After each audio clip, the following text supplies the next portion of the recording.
Hi everyone, Jennifer here, back with another edition of Movie Talk.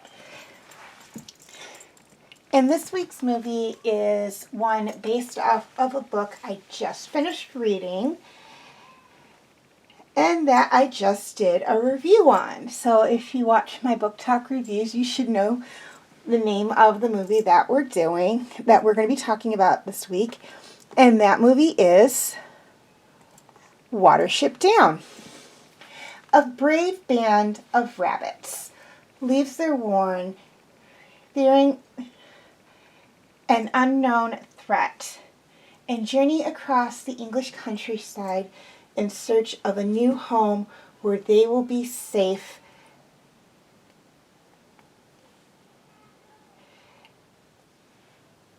and where they will be able to raise their families in peace.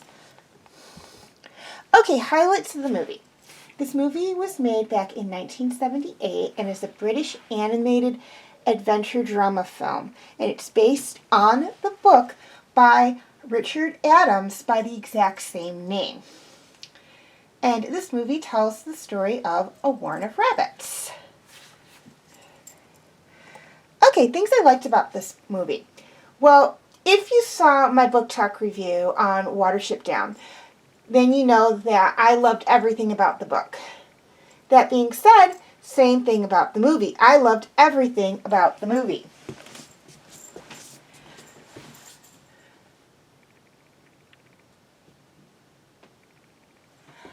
I love the storyline. It actually followed the book very, very well. A few things they cut out, but that was okay. I loved the characters, but I knew going into the movie I was more than likely going to love the characters because I loved the characters from the book. My two favorite characters were Hazel and Fiver, the brothers. I loved the opening. They did this really cute opening where they tell the story of the Rabbit Prince, or the Prince of Rabbits. He has another name, but I'm not even going to try and say it because I know I won't pronounce it correctly. And it's done in like animated cave painting almost, or animated tapestry painting. And it's like really cute the way they did the opening. It actually tells the story of how all the animals came to be. And, well, not like from the rabbit's point of view. And why the rabbit is the way it is. So it's very, very cute. Adorable opening. And then they kind of go into the regular opening where they have this whole like oil paint scene. Like it's all the English countryside, which is very beautiful and whatnot. And then they go into where we get to the Warren of Rabbits. And you see like this rabbit, and the rabbit looked like something out of Little Golden Books, where they make or a Little Golden Book where they have the animals look like animals. And I thought at first, despite having seen the cover of the DVD case and all that, I thought, oh, please don't let this be like Little Golden Books, because number one, I've read the book. I knew what was in store for us in the movie was not Little Golden Book material. Number two, it was like this, it's not the kind of animation I was expecting, but then it jumped right into like classic animation. I'm like, oh, okay, well I'm okay with that. So it was really, like, the opening was like so freakingly cute. And the opening they did with the story they chose, it's a rabbit story, the story that the rabbits tell each other in the book. And that is the only story that the rabbits tell each other, rabbit story from the book that actually made it into the movie. All the other ones really didn't make it into the movie. But I was okay with that because I felt a lot of those stories, and this is nothing against the author, I just felt a lot of those stories were kind of like filler. They really, and I mentioned this in book talk, they served, in my opinion, no purpose in the actual book, other than they were telling, and I believe it was Dandelion, was telling the stories to almost distract the other rabbits from something that was going on, or when they were just all snug and warm in the burrow. So it's like, okay, nothing against the stories, they were cute, they were adorable, but I can see why they cut them out of the movie, and I can see why they kept this one in the movie, because this one actually served a purpose. It explained how the rabbit became a rabbit. So I love that they had this adorable little song in the movie called Bright Eyes that is just absolutely adorable. I would have loved it if they had the singing a little more where you could hear it, because it's very faint singing, and unless you're like really listening, you can't hear it. So I wish they had increased the volume just a little bit on the singing part when that was in there, because you can really only catch a few words here and there.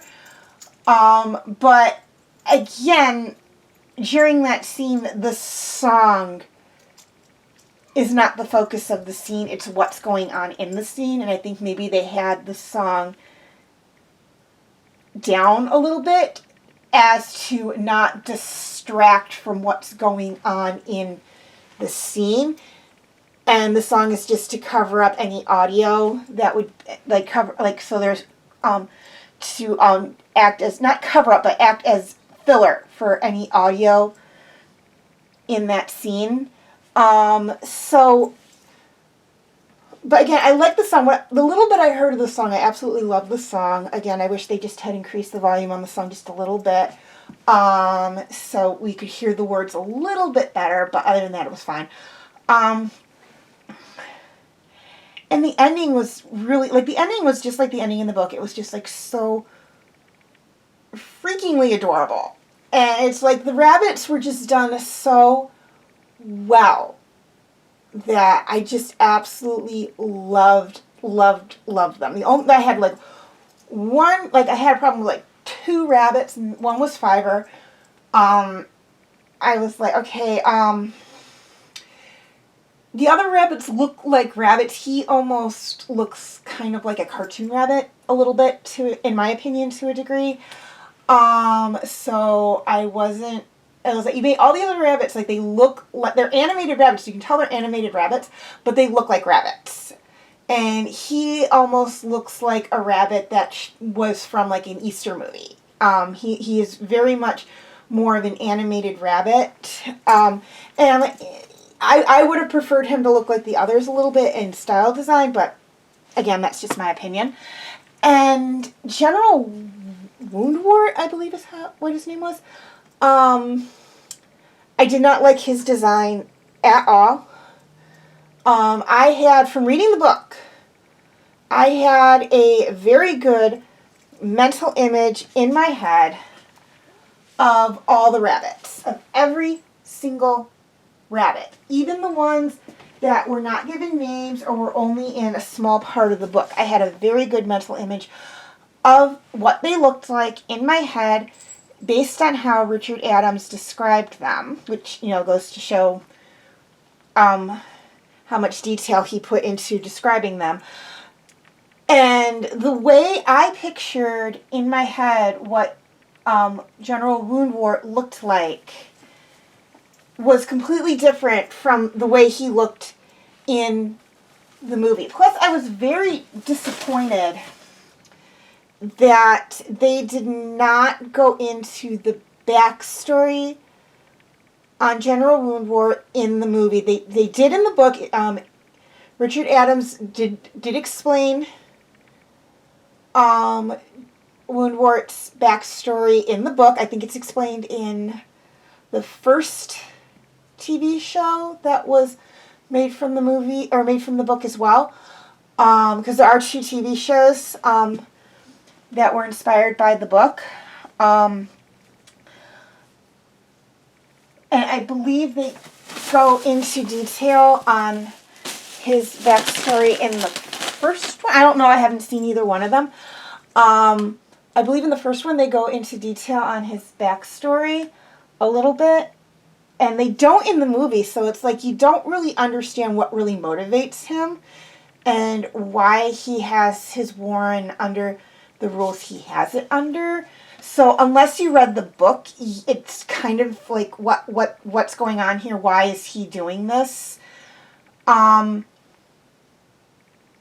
It's like the other 2 warrens they come into contact with, the one they lived in. It's like, okay, yeah, we kind of get why the chief rabbit was like that. He was an older rabbit. He was very much set in his ways. He didn't want to really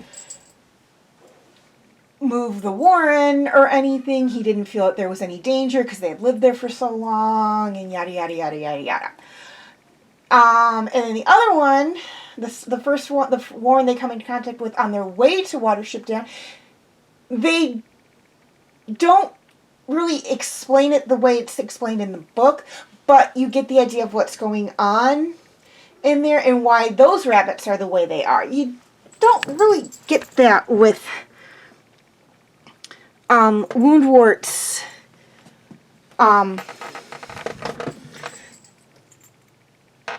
warren, and I was a little disappointed with that because it's like, okay, granted they didn't explain it with the other 2, but you still got the idea of what was going on, and you really leave us hanging with this one. So it's like, okay, whatever. I mean, I get that they were pressed for time, and that kind of comes in the latter half of the movie, but still, for me, it's something that shouldn't have been glossed over. And there is another movie where there's a scene in the book that that I feel shouldn't have been glossed over that really was, but we'll talk about that when we get to that particular movie, I promise. But I mean, all in all, it was an adorable movie. I've watched it already like twice. Because I just thought it was just so freaking cute. And I'll probably like watch it multiple times. It will more than likely be one of my go-to movies. Like, oh my god, there's nothing on TV. I don't feel like watching anything on like Netflix or Prime Video or whatnot. Just other than what I watch on a regular basis. I feel like watching a movie. Oh, I want to watch Watership Down, even though I watched it like 2 days ago. This is definitely going to be one of those movies because I just absolutely loved it, and I normally do not like movies, or I don't feel this strongly about movies. I should say I don't like them, but I don't feel this strongly about movies that are based off of books when I've read the book. Because I'm always let down. I'm like, there's stuff in here you've left out that I feel was important. Case in point, one movie that I'm like, oh, this is not definitely a go-to movie for me, but I like it because it's part of a franchise I like. But it didn't really, and to me there was like stuff there was a big scene that was taken out, and that was in the book that was taken out, and it's like that scene in the movie just doesn't make sense without it is Harry Potter and the Prisoner of Azkaban. I think it's the third or fourth one. I can't remember. And it's just, there's this whole scene in the Shrieking Shack that's in the book that is cut out of the movie, and it just doesn't, that scene just doesn't make any sense without it, but we will talk about that when I get to the Prisoner of Azkaban for my Harry Potter movie talk videos. I promise. I just don't want to get into it now. It's just case in point, that's one. This movie, exact opposite. Was there stuff that was cut out? Yes. Any movie based on a book, you're going to have things cut out of it just for time constraints. Were there things in there that I felt shouldn't have been cut out? Yes. Key example, Woundwort's whole backstory. We literally just talked about it, I know. But that being said, it's still, in my opinion, a great movie. It's absolutely freaking adorable.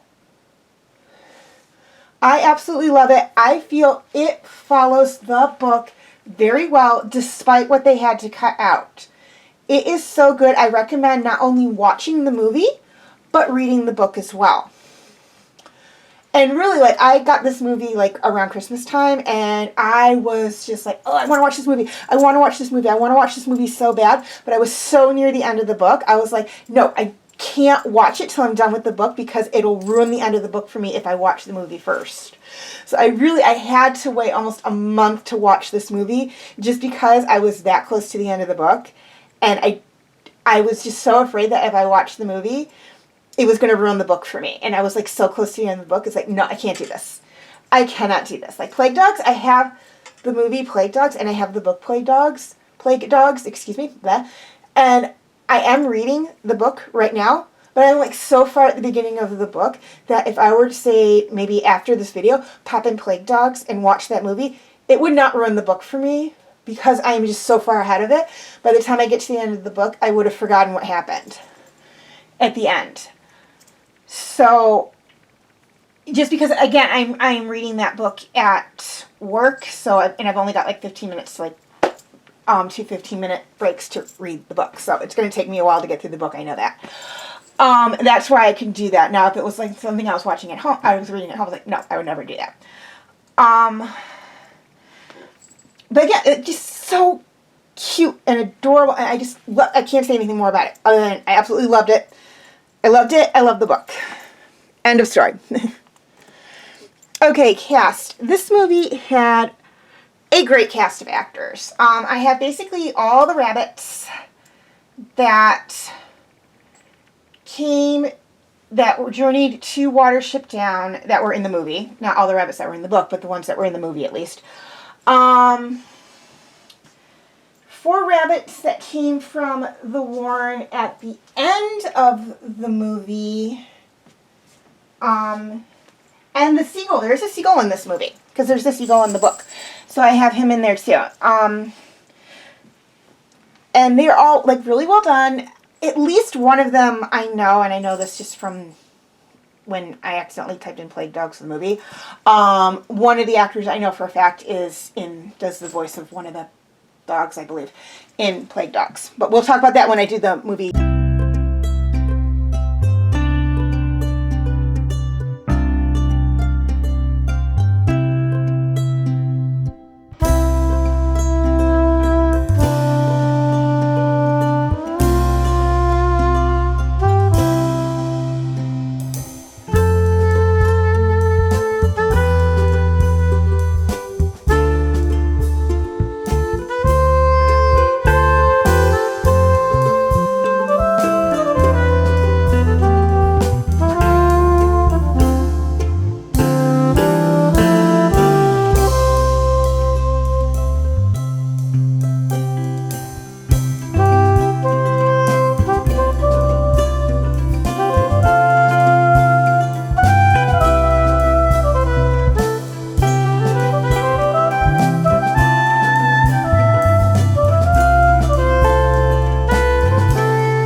Okay, before I move on, a few things I'd like to touch on. First off, a quick reminder on my comment rules. Number 1, no mean comments.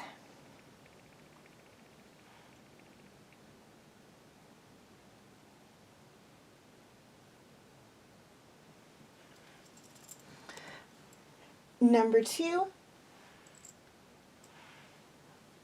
no mean or curse words in comments. I go out of my...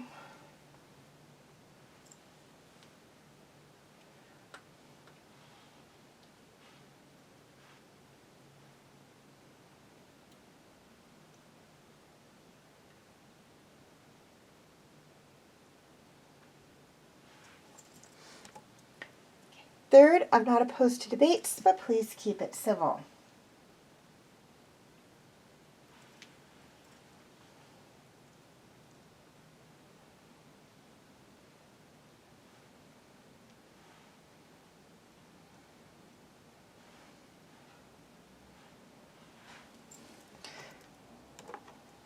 And finally, please be respectful to me and each other.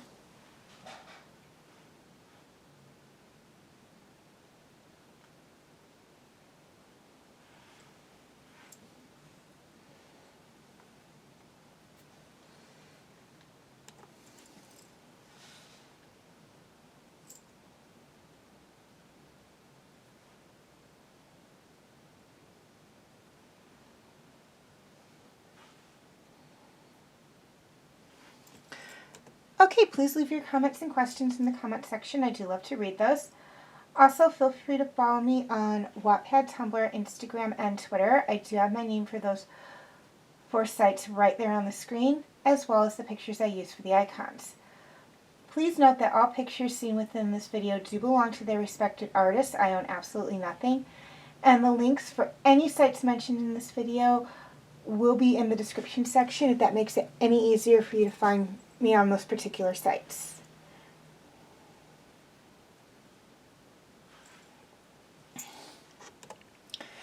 Okay, YouTube subscribers.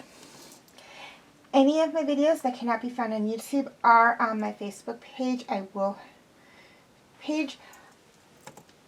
Facebook friends. Basically the same deal. Any of my videos that cannot be found on Facebook are on my YouTube channel. And to anyone